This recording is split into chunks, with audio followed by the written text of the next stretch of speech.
नमस्कार प्यारे बच्चों। एक्सरसाइज 5.3 करने से पहले हम देखेंगे कि किसी समांतर श्रेणी के n पदों का योग हम कैसे ज्ञात करते हैं। तो आज हम यही सीखने वाले हैं कि समांतर श्रेणी के n पदों का योग ज्ञात करने का फार्मूला हमारे पास क्या रहेगा।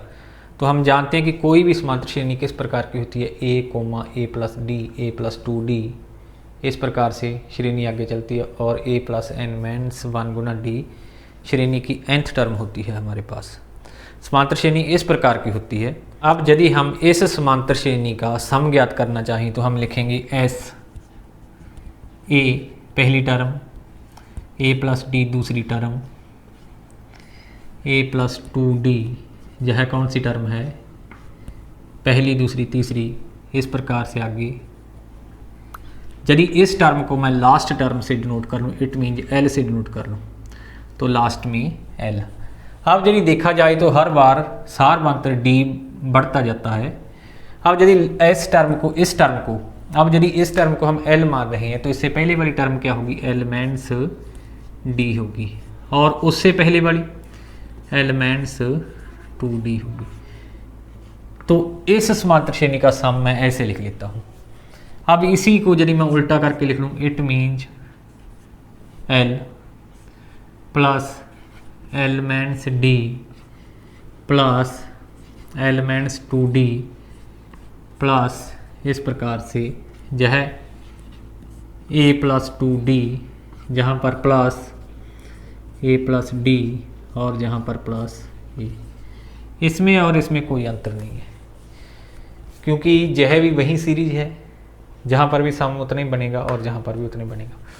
बस इतना ही अंतर है कि मैंने इसको उल्टा लिख लिया, लास्ट टर्म से लिख लिया। अब यदि इन दोनों को ऐड कर दें हम तो हमें क्या मिलेगा, हमें मिल जाएगा 2s बराबर है a+l और d से d cancel, a+l plus 2d से 2d कैंसिल, a+l। इसी प्रकार से 2d से 2d cancel, l plus a या a+l ही कह सकते हैं हम, प्लस d से d cancel, l plus a plus l plus a, a+l a+l a+l a+l a+l a+l। It means a+l n times add हो रहा है।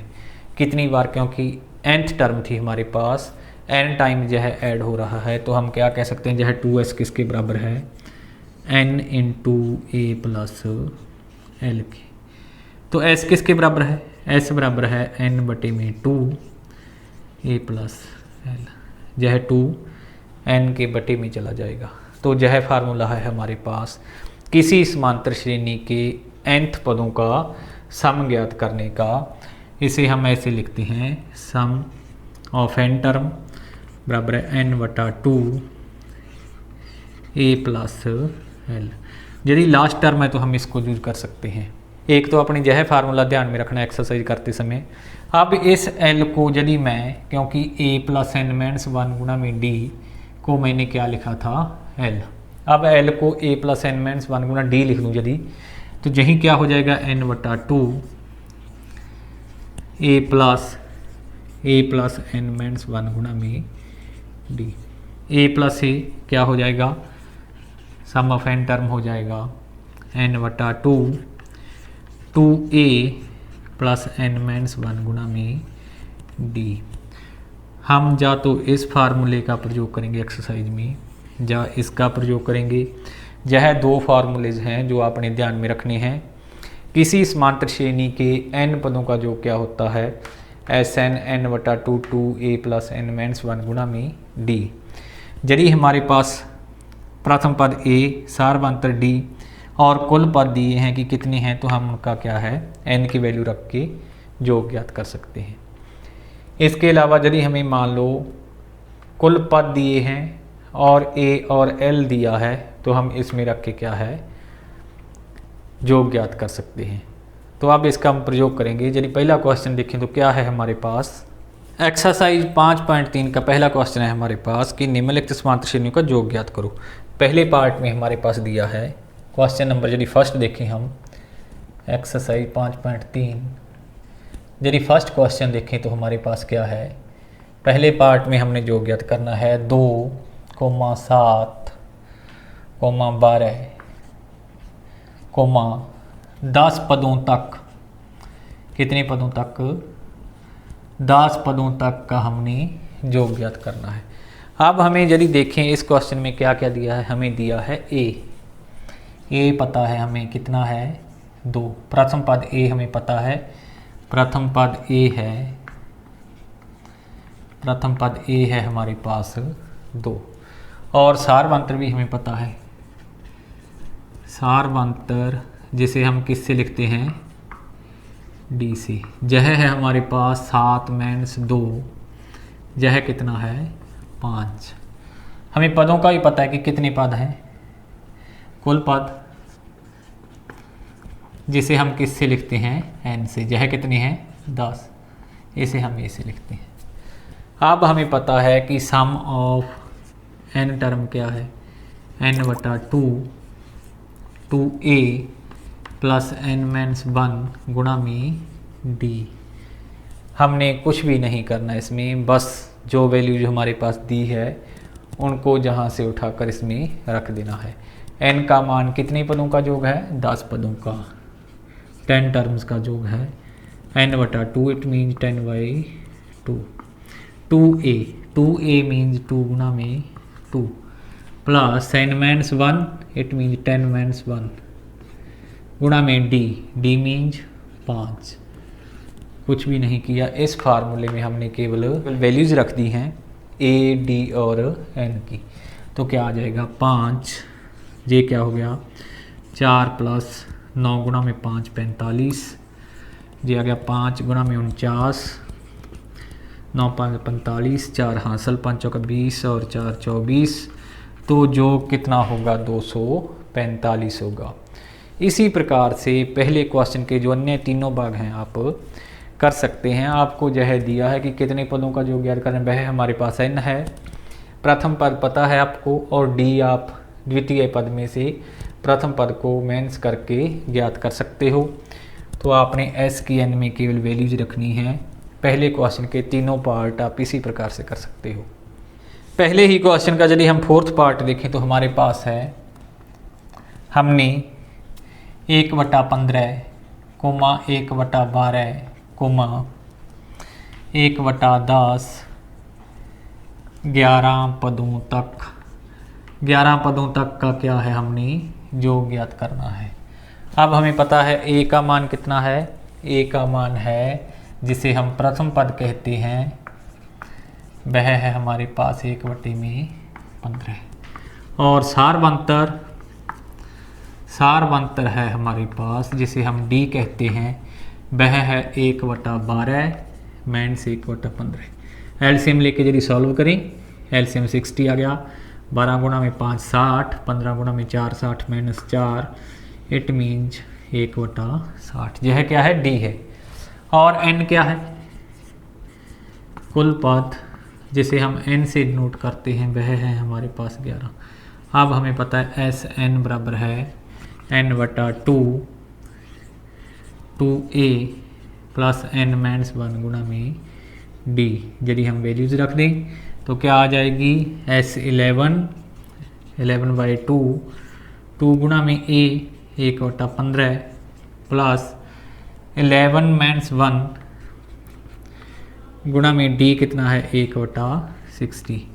इट मीन यह कितना आ गया 11/2, जहाँ पर 2/15 प्लस 10/60, इट मीन 1/6।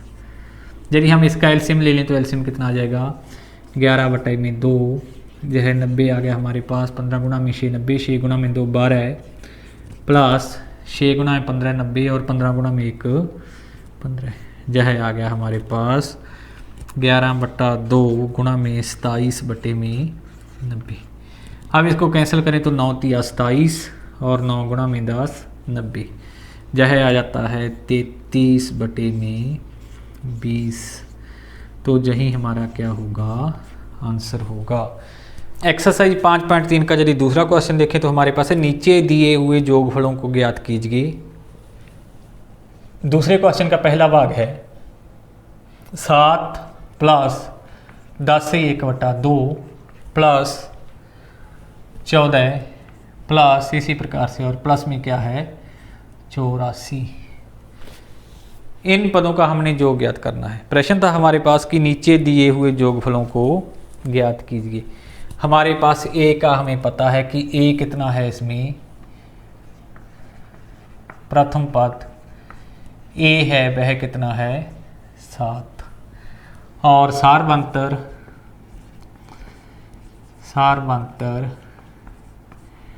डी कितना है 10 से 1/2 minus 7। It mean 21/2 minus 7 2 21 minus 14 7/2। D कितना आ जाता है 7/2। डी का ही पता है और हमें क्या पता है इसमें, हमें यह नहीं पता 1 2 3 4 कि कितने पद बनते हैं 84 तक। एन का नहीं पता है हमें, एन क्या है। पहले तो हमें क्या है सम ज्ञात करने के लिए एन का पता होना चाहिए कि कितनी टर्म्स हैं उसमें।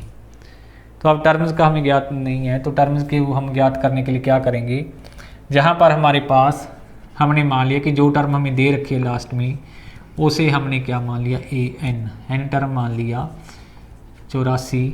It means A plus N minus 1 गुणा में डी बराबर है 84।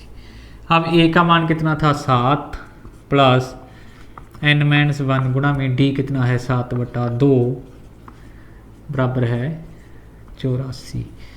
तो एन माइनस 1 गुणा में 7/2 बराबर है 84 माइनस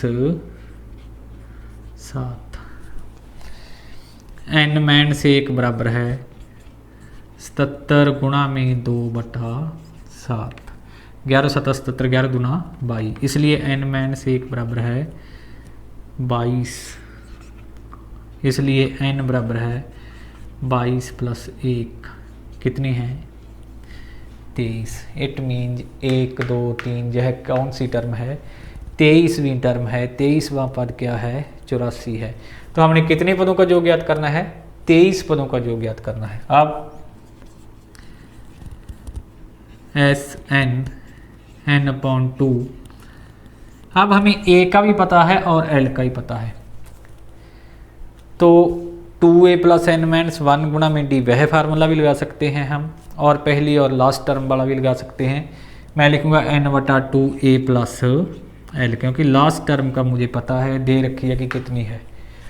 तो अब s 23/2 A plus L A है 7 प्लस 84। इट मीन 23/2 गुणा में 91। यदि हम गुणा कर लें 91 गुणा में 23 तो S23 बराबर है 9 27 2 9 दूनी 18 3 7 2 9 20 2093/2। यही हमारा क्या है इस क्वेश्चन का आंसर है। तो इसे हम इस प्रकार से कर सकते हैं। इसके जो अन्य भाग हैं उन्हें भी हम इसी प्रकार से करेंगे। पहले हम यह ज्ञात कर लेंगे कि जो यह टर्म है यह कौन से नंबर पे है। इसमें अप्लाई करके हमने यह ज्ञात कर लिया कि n का मान क्या है।